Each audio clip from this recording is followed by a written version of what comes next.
All right. So hi everyone, welcome to University of Canberra. This is the ITS Information Technology and Systems Undergraduate Course Advice session. My name is Dr. Luke Wing-Wang. I'm an assistant professor here at UC, and I'm one of the program directors in charge of undergraduate courses at the School of ITS. With me today is Caitlin Williamson, who's our student engagement coordinator. Faculty Student Engagement Coordinator, and she'll be moderating the session as well as keeping an eye on the online chat and all that. So if you're online and you've got any questions, please feel free to pop them into the chat, and whenever I look over at Caitlin, she'll wave madly at me to tell me there's a question online and she'll relay them. For those of you in the room, just pop your hand up if you've got any questions at any point. I'm happy to make this as interactive Q&A as possible, but I'll run through basically introduction to the university, where to get help, and so on and so forth. The University of Canberra acknowledges the Ngunnawal people, the traditional custodians of lands where Bruce campus is situated, and for those of us in the room where we're meeting today. We wish to acknowledge and respect their continuing culture and the contribution they make to the life of Canberra and the region. And we also acknowledge all other First Nations peoples on whose land we gather. To start off with, I've just got a quick intro video from the Executive Dean of the faculty. So I'll just play it for you now.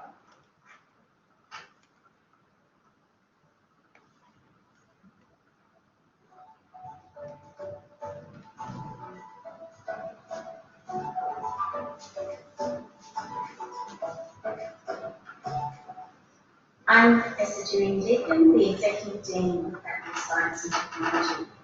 I'd like to start by acknowledging the Ngunnawal people as traditional custodians of the land on which the Bruce campus is situated. I acknowledge and respect their continuing culture and the contribution they make to Canberra and the region. I'd like to acknowledge other First Nations peoples on whose lands we gather. I'd like to welcome all our new students to the faculty, and all of our continuing students are welcome you back to the campus. So we are a rather unique faculty in Australia because we've brought the schools of science and information technologies and systems together into a single faculty to work on solving real-world problems. We are committed to experimental learning to ensure job-ready, world-ready, and future-ready graduates. You may gain the skills to set you apart through a professional practice placement, a research project, or even workshopping with your peers to solve real-world problems. Our science graduates rank in the top 4 nationally for employment. Our computing and information systems graduates rank in the top 5 nationally for full-time employment. Our staff are committed to sharing their knowledge, experience, and professional connections. In some cases, our staff bring in those working in industry or government to give the real-world perspective to the material they teach. Now, while you're studying with us, we hope that you'll experience some of our world-class teaching and research laboratories as you gain hands-on experience. We're an inclusive faculty and we embrace diversity, and as such, we actually have a new UC Society for Women in STEM. So please make sure that you get along and make the most of that for Women in STEM. Finally, we have some faculty values, 4 core values, that we expect our staff and students to adhere to. And they are our people, so whether you're a student or staff member, we really value your contribution to the faculty.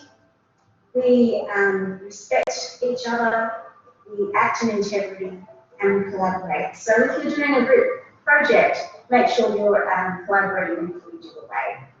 So I'd just like to finally just welcome you to the faculty and hope that you have a great year. And remember that we are here to support you.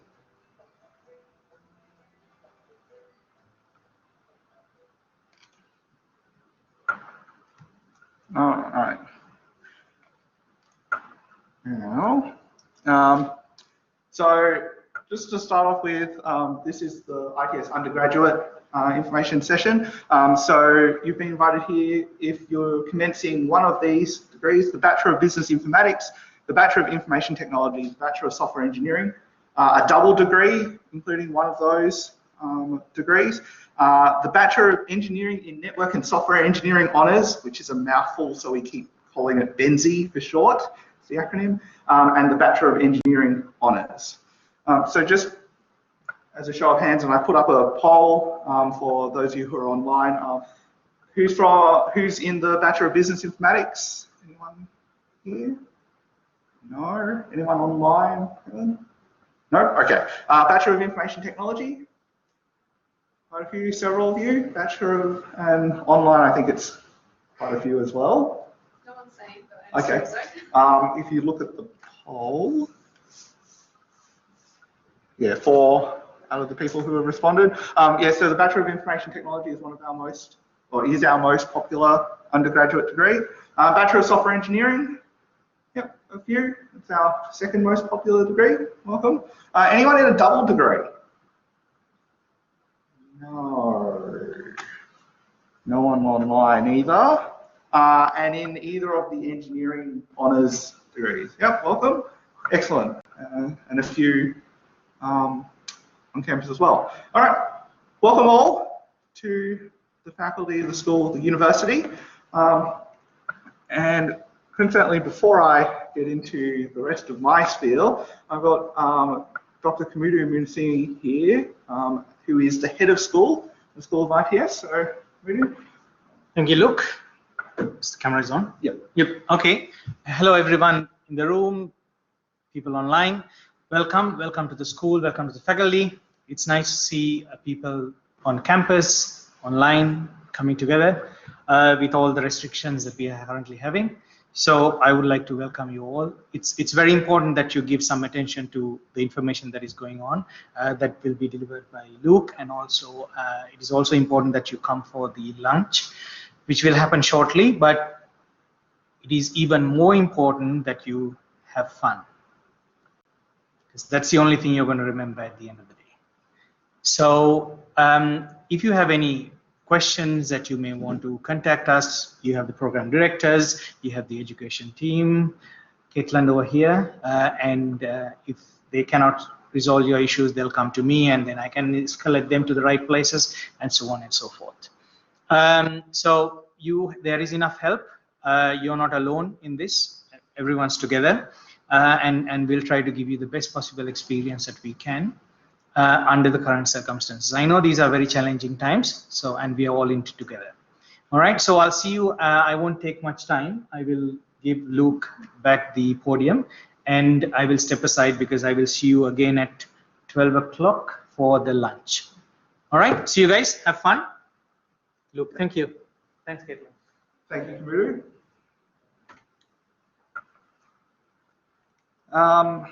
So I'm going to run through a bunch of information, but if you don't remember all of it, I'll show you at the end where to look for more help, who to talk to, and those sorts of things. So if nothing else, the idea of this is just to get in your head that there are all of these services and places for help and so on, so that if you do need assistance, if you do need help, but you can't quite remember, hang on, Luke mentioned something, or that guy who talked to us at the start of semesters mentioned something about something like that. Who do I talk to? I'm not sure. At least you remember that there was something about that topic that you can get help, and you can, contact Caitlin and the education team. You can ask Student Central. You can email someone to say, hey, what was that thing that guy said at the start about?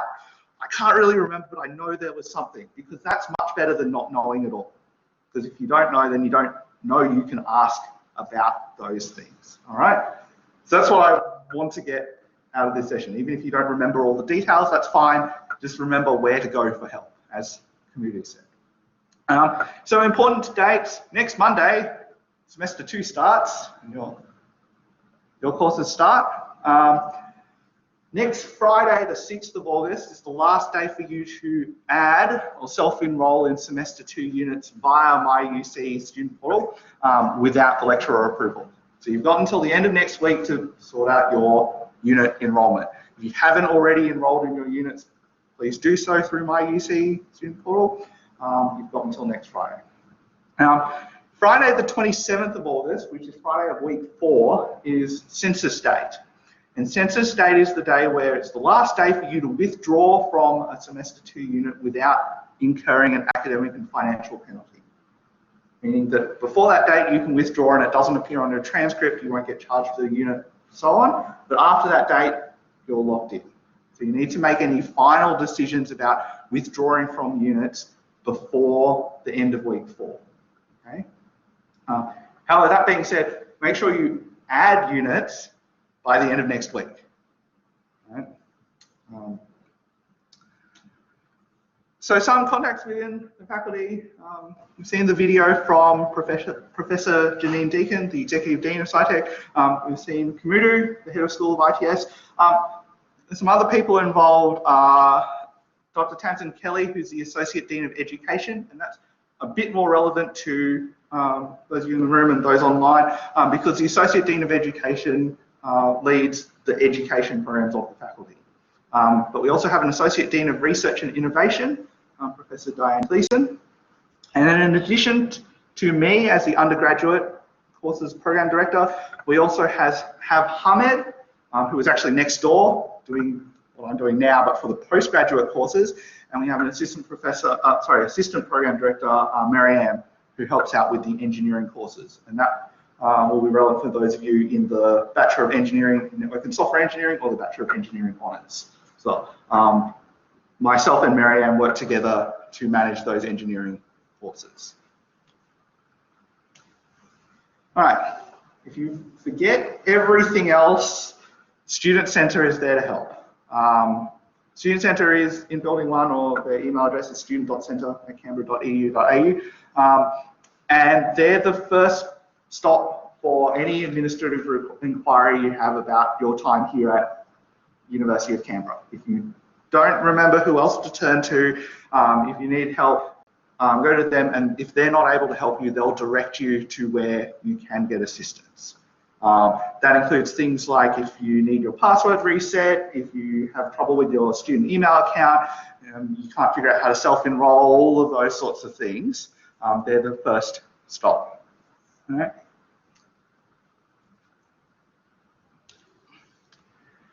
The Faculty of Science and Technology runs course advice sessions. Currently the times are on the right there. I won't read them all out, but they're there. And these are times when the representatives from the faculty's education team are available in Student Centre for you to go and visit them and talk to them about your course. Study plan advice, if you've got any questions about credit, your course requirements, are you on track, so on and so forth. Okay?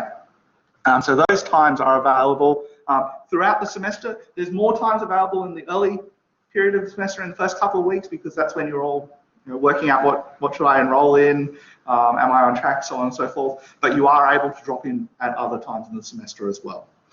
If you need assistance outside of those times, you can email the faculty education team at SciTech Student Inquiries, email address at the bottom right there, which is the second thing I hope you all remember out of today, that you can contact the faculty education team via that email address for assistance relating to your study. Okay? And again, if they are not able to help you, they'll be able to direct you to the appropriate people to assist you with your inquiry.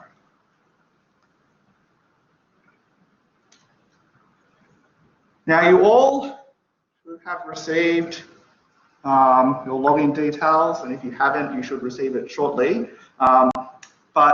And you all have a student email address, which is just your uni ID number at uni.canberra.edu.au. Keep an eye on this. This is where all the formal communications go from the university to you. Okay, so it is vitally important that you keep an eye on this and you use that email address for any correspondence with the university, because that's how we make sure it's actually you emailing about your study plan and not someone with a random Gmail account. Okay, so the expectation is that you use your student email address for correspondence with the university, with your unit conveners, and so on.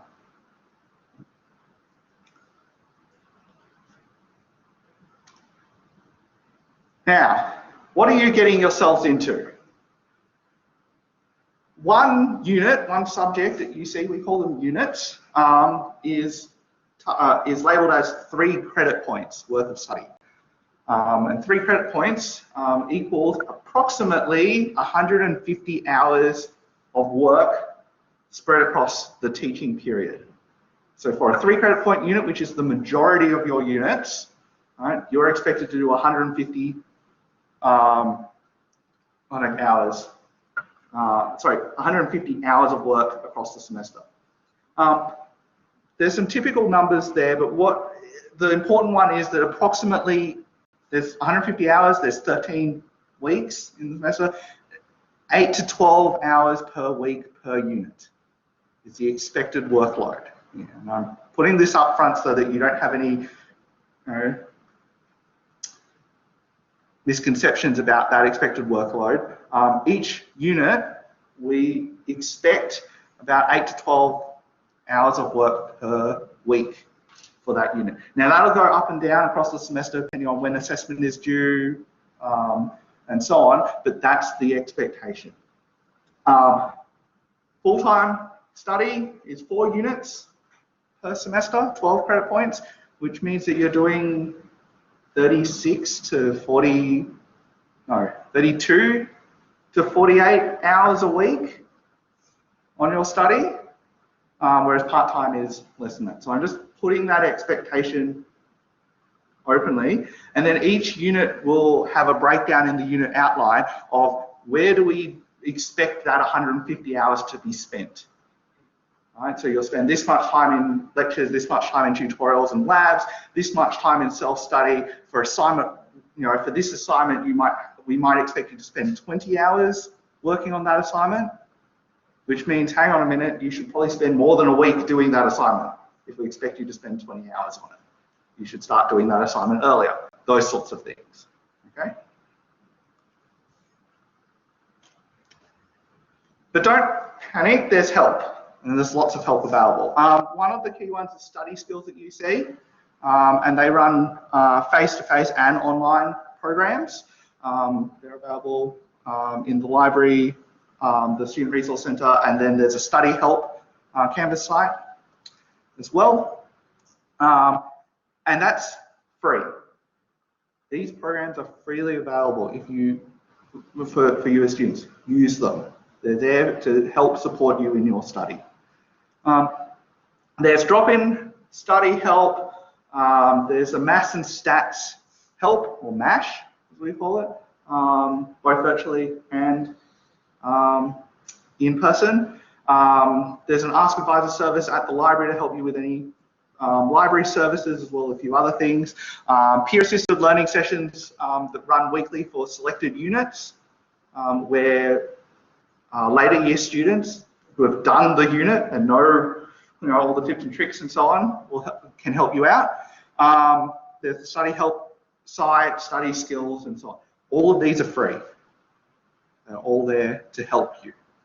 Okay? In addition to that, there are other free services available on campus. So medical and counselling,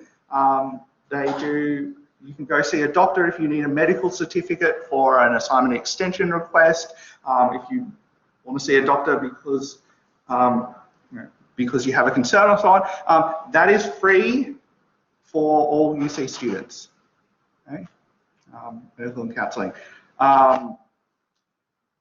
There's also student wellbeing, where you can just go and talk to someone, get in touch with someone confidential, just to get advice, or if you just need someone to talk to, or if you need some advice on where you might be able to turn for further assistance or so on. Student wellbeing is also there to help, and that is a completely confidential service. And then there's more specialised services, Careers UC, inclusion, international student support, the Ngunnawal Centre, student advocacy, and the food pantry. All of these cover various aspects of student life. Careers UC, this is potentially a bit less relevant right now in your first year, but as you get to your second year and third year, if you're thinking about an internship, or so on, you'll go and talk to careers UC about that. And as I'll explain later, it's a good idea to start thinking about that sort of thing early on so you can build it into your degree and your study plan. Inclusion provides support for students with a disability or an ongoing health condition, including mental health conditions.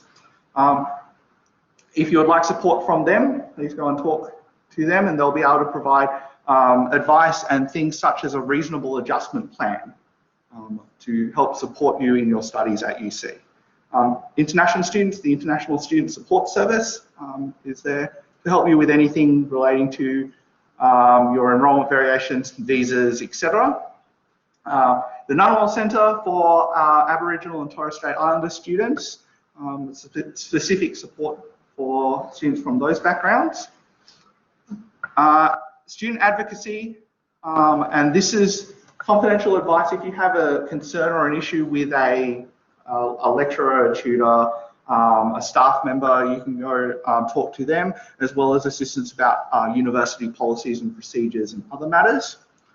And then finally, the food pantry, or if you need additional support in that area. And then finally, well, not finally, there's more, but the UC Student Mentor Program is a way for you to connect with a later years student as a source of advice. If you'd like to participate in this, there's the SurveyMonkey link there, and I'll show you, these slides will be available on the Canvas site, which I'll show you at the end, so you can access it through that. Any questions before I move on to other things? I think that's all the help services. Yes? Yep, the drop-in sessions. The course advice drop-in sessions. So that's if you have any questions about your study plan or what units you should be studying, or like, for example, if you've unfortunately failed a unit in a semester and then you're worried about your ongoing study plan, you can talk to them about that. You know, what are your options for study, those sorts of things. It's generally relating to your study plan, academic matters, but they're also there to help you or point you in the right direction for any other matters as well. Yeah. It's one-on-one. So you go in and you talk to one of the education team, such as Caitlin, and like, this is my question. Can you help me? Like, what unit should I study? Or is this the right? Are these the right units I should study? And so on. Caitlin, any other input on that one? No, so it's just like one-on-one. So it's over at the Student Centre in Building 1. So you can take a ticket at the ticket machine for the Faculty of Science and Technology, and then you'll get to see one of my awesome colleagues, Catherine or Sarah or Mate, and they will sit with you one-on-one, and you can ask them your questions like, hey, I want to go back like part-time. Next semester, I want to do this specialization. What do I need to enroll into? And they'll be able to answer your questions about that. Any questions online? No? Okay. Just a reminder for those online, if you've got any questions, please just pop them in the chat and Caitlin will let me know if anything comes up in there. All right, so that's all the UC provided services, but there's also some student societies that are run by your peers. And these are good opportunities to get involved with student life, meet some of your fellow students, interact with them, people with like-minded interests, and so on. So we've got the UC Information Technology Students Association, the University of Canberra Student Developer Organisation, or SUDO, for those of you who are Linux nerds, will recognise the acronym there. There's a UC Engineering Society and the aforementioned UC Supporting Women in STEM Society. So these are great opportunities to get involved and network with your peers and make friends. So they're for lunch today. Yeah, they'll be at the lunch today. So I mentioned two things you should remember. One is Student Centre, and the second one is the SciTech education team, SciTech-student inquiries. If you can remember a third thing, the third thing would be this School of Information Technology and Systems Canvas site. Now I'm just going to show you all this, and I'm going to have to flip to the virtual room Give me a second.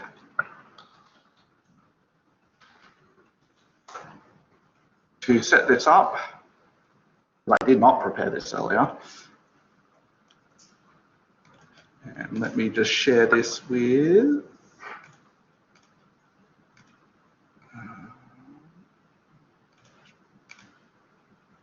That's all good? It's thinking. Yep. Okay. So this is Canvas, and this is the learning management system that UC uses, and this is where you'll find all your unit or subject home pages where you'll find the teaching material. So, for example, you'll see the Canvas site for the unit that I teach, Systems Analysis and Modeling. But the one I'm going to show you is the School of Information Technology and Systems 1, which is here. And this Canvas site, which you all will have access to, lists out a whole bunch of information for ITS students. We continually have announcements for internships, cadetship opportunities, and so on. So that's a good thing to keep your eye on, for particularly as you move into the later years of study, for what's available, what's coming up, things, opportunities you might want to apply for. So welcome to the School of ITS course advice site. This is where the orientation recording and the PowerPoint will go once we finish this session and update it. Links to various things. And these will provide you with links to all those services that I've covered earlier. Some FAQs. And this is also where you can find a standard study plan, other information about internships, the student societies and so on. Basically everything that I've just talked about is on this Canvas site somewhere. You can have a look at it. Bearing in mind that things like the study plans, this is generalized advice. Right? So if you have credit, or if you are in a specific circumstance, if you have an individualized study plan, then obviously the general one is just assumes that it's a blank slate and you're going from 0 to finishing your degree in 3 years, etc. If you don't fall into that category, then again, please drop into the course advice session or contact the education team via email for an individualized study plan. But this is where all that information is available. All right. I'll just click on the FAQs. There's a bit about the often asked question of what computer do I need is on here. And then there's other frequently asked questions in a PDF, etc. There's lots of information there. All right, so I'll go back to the slides. Okay. So for SciTech, we have a Facebook page, a Twitter account, and an Instagram account. So if you want to follow the faculty, get announcements and updates and news about what's happening elsewhere in the faculty, research things that are coming out, guest speakers who have presented or are going to be presenting, all sorts of interesting things like that, please follow SciTech on social media. And then finally, although there's course plans and so on the Canvas site, the School of ITS Canvas site, I'll show you the digital handbook, which is the university's website that formally shows you the degree requirements and so on, and I'll walk you through how the degrees are structured as well. That one I did prepare earlier.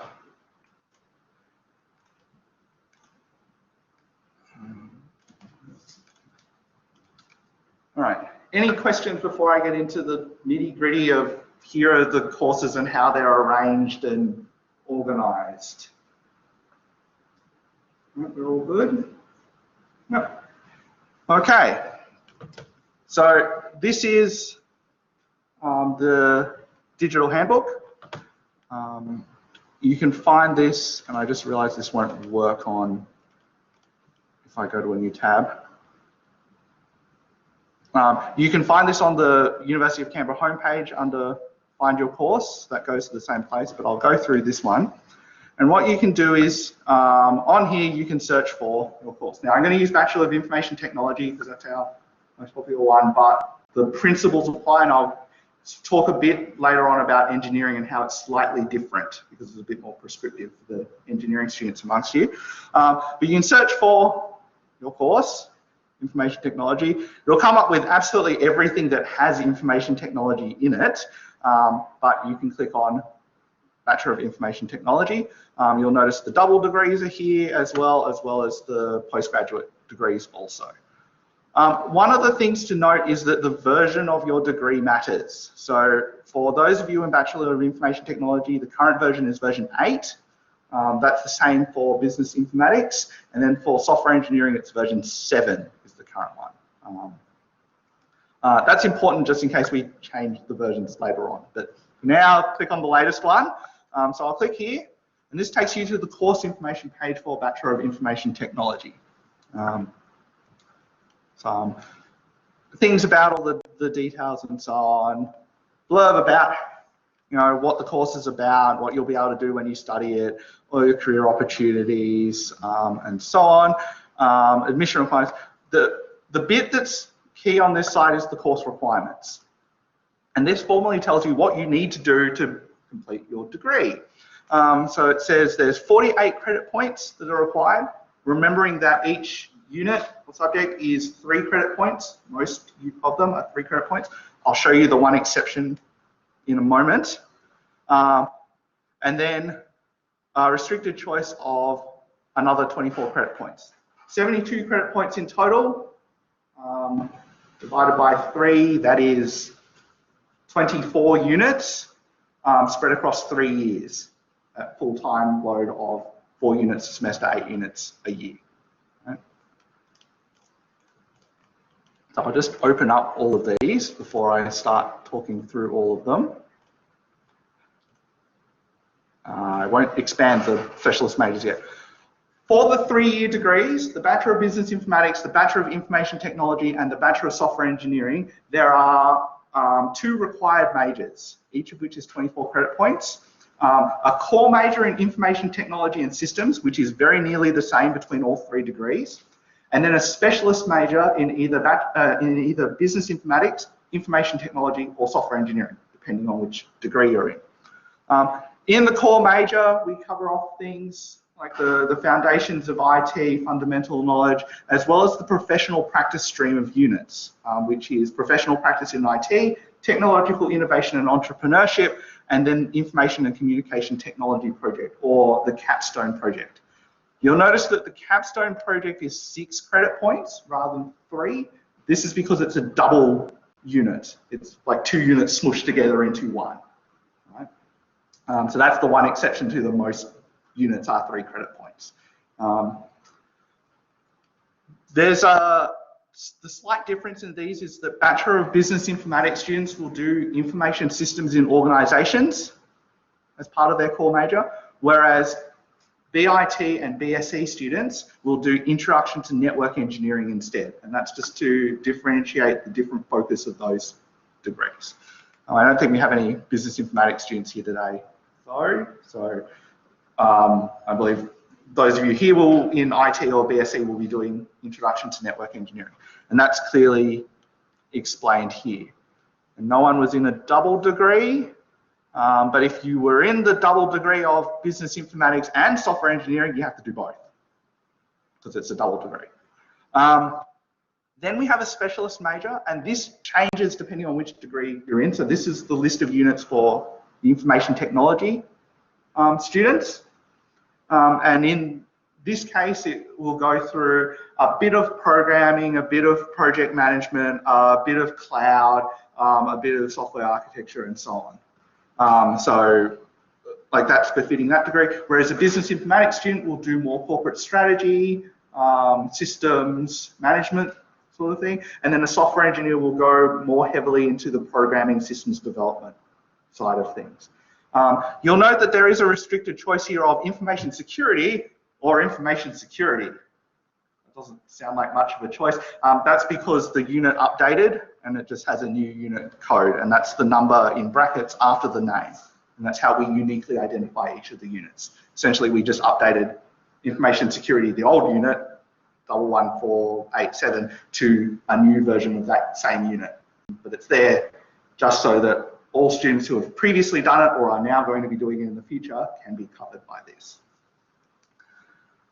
In the final 24 credit points, you have a choice.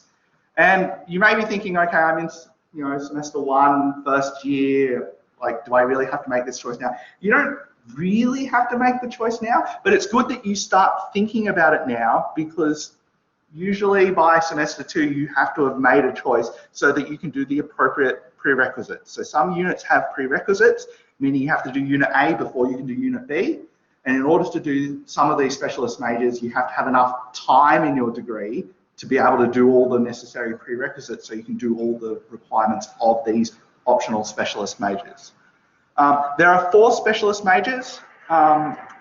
Specialist major in robotics and AI, that one's not available to business informatics students, but it is available to IT and software engineering students. Cloud computing and IoT, cybersecurity and system administration, and data science. I'll click on one of them just to explain the way it works. Each of these optional specialist majors has a number of specified units, those you have to do to be able to complete the specialist major.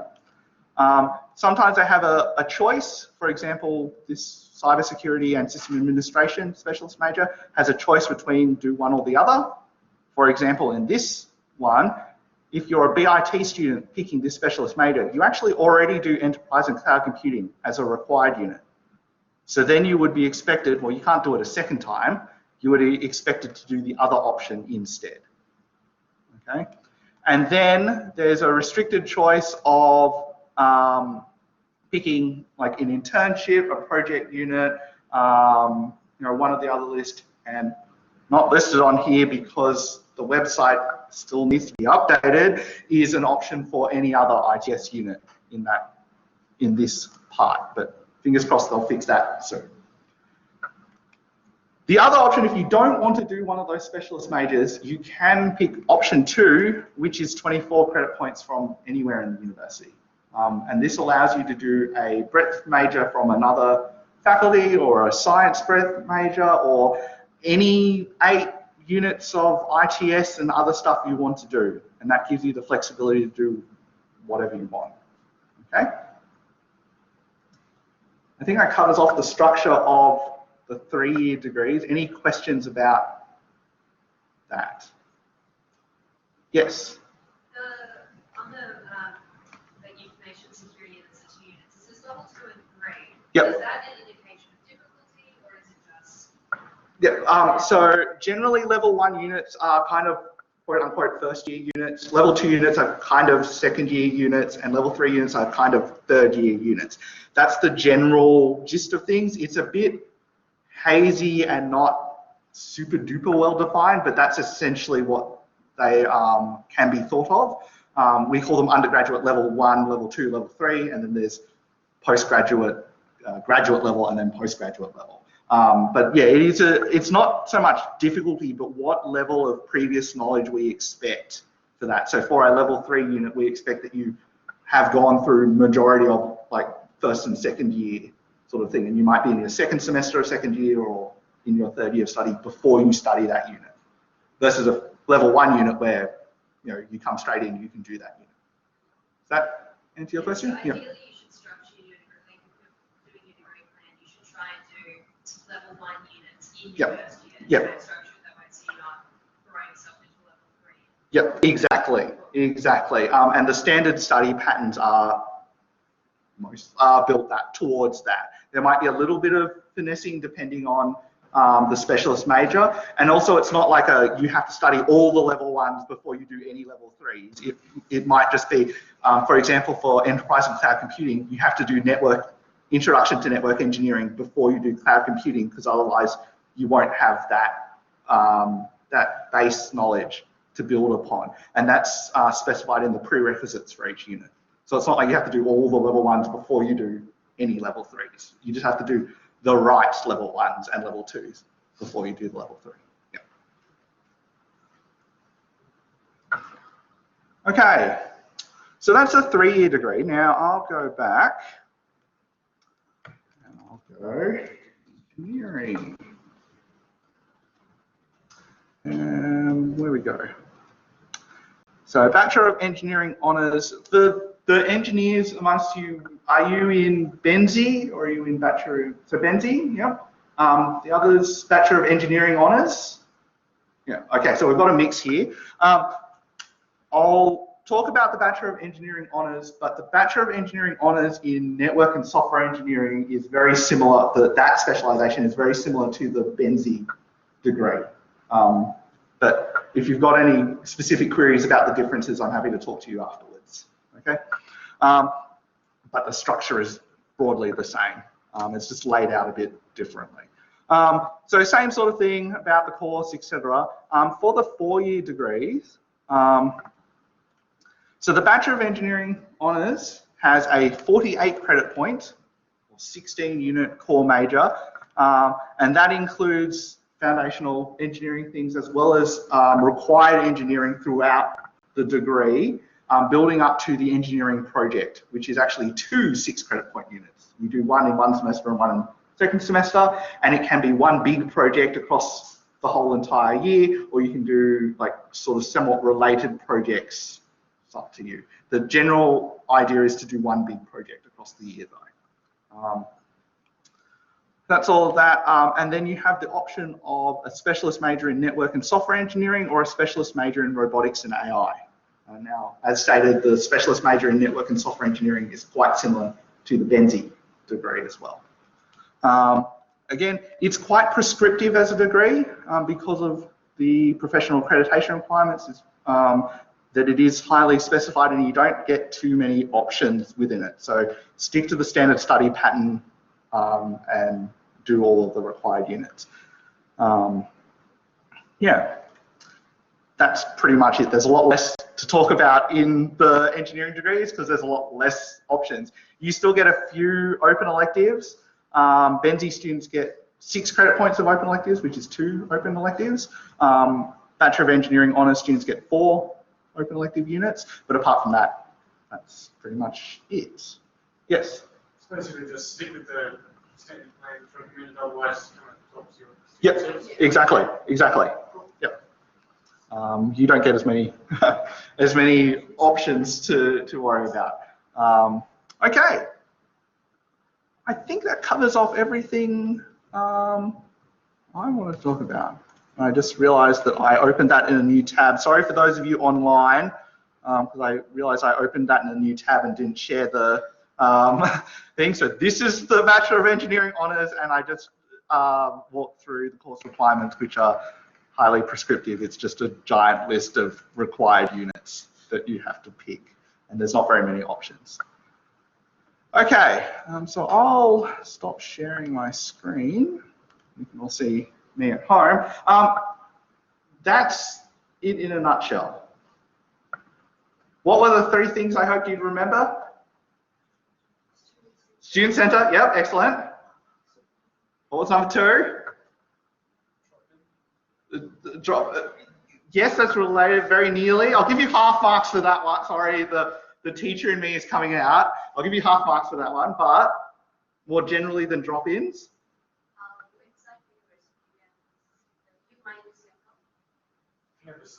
The Canvas site was the 3rd one. Yep.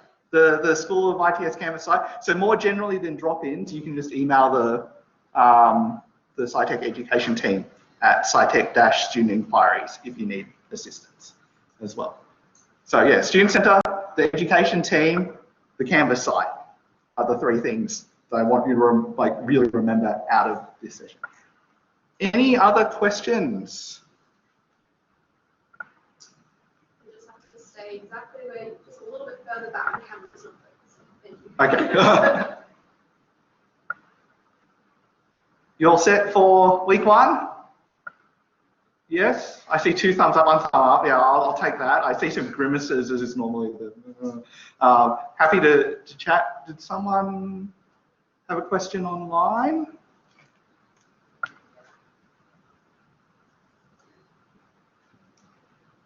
Yep, okay. I think Caitlin has addressed those. Yes. So where's the lunch being held today? Where is the lunch? So it is being held in Building 1, but luckily we have Kirsten up the back who will be able to follow to take you to the lunch. So we'll head there as soon as we're done here. So no one has any other general questions? Yep. Yeah, sure. Like the assessment and quizzes. So there is a possibility for quizzes and assignment. It's over like 100%. So you have extra like exams. Hang on, so is there a possibility for all the assessment to be more than... No, I'm like assessment and the quiz. Yep. The percentage overall is like 100% Yep. for one unit. Yep. So rather than assessment and quiz, do we have Exams. exams? So at the moment, most units are not having invigilated exams. Some of them do, a few selected units do. For example, Software Technology 1, I know does in this coming semester. Other units will have just assignments. So for example, like mine just has assignments and quizzes during the semester and doesn't have a final exam. Other units might have a take-home assessment during the exam period where you get a day or 2 days or 3 days or whatever, and it's like a mini assignment, essentially. So for assessment details, please check the individual unit Canvas sites and the unit outlines because it depends on the unit what the assessment is. It depends on the needs of the unit, what's appropriate for the learning outcomes and so on. So, yeah. Okay. Any other general questions? I have a question. Yep. I'm studying offshore and my study plan demands only 2 units this semester. What is the impact of the extension of my course financially? Will my fees increase? If not, will I have to pay it in more installments? Okay. I direct you to contact, that's a good question. I'll direct you to contact Student Centre regarding that, regarding the fees. All right, so if anyone has any questions about fees and finances on that, because that's handled at a central level with Student Centre and their various teams. The faculty, we get you as students after you've worried about all the money and the sort of stuff, and then we enroll you and we worry about your academic side. So unfortunately, I'm not able to answer that question. But someone in Student Centre will definitely be able to help you with that and discuss it with you, like what that impact will be and how best to manage it. Okay, so I think we'll finish there. Thank you very much, everyone. If anyone would like to discuss further, happy to have a chat, either here or at the lunch. Otherwise, Kirsten at the back will lead the way to the lunch. I hope to see you all there.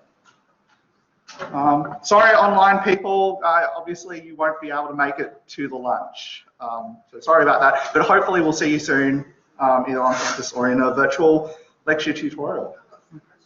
Okay. Do you want me to do them or do you want to do them on? Probably keep it recorded. Okay, keep it recorded? Sure. So I enrolled for 2 units online. How do I join the class? Where can we find those? Oh, okay. So instructions for virtual tutorials and lectures and so on, instructions should be on the Canvas site. In fact, it'll just be joining just like you joined this one, just on the unit's Canvas site. So it'll be another virtual room on that specific unit's Canvas site. And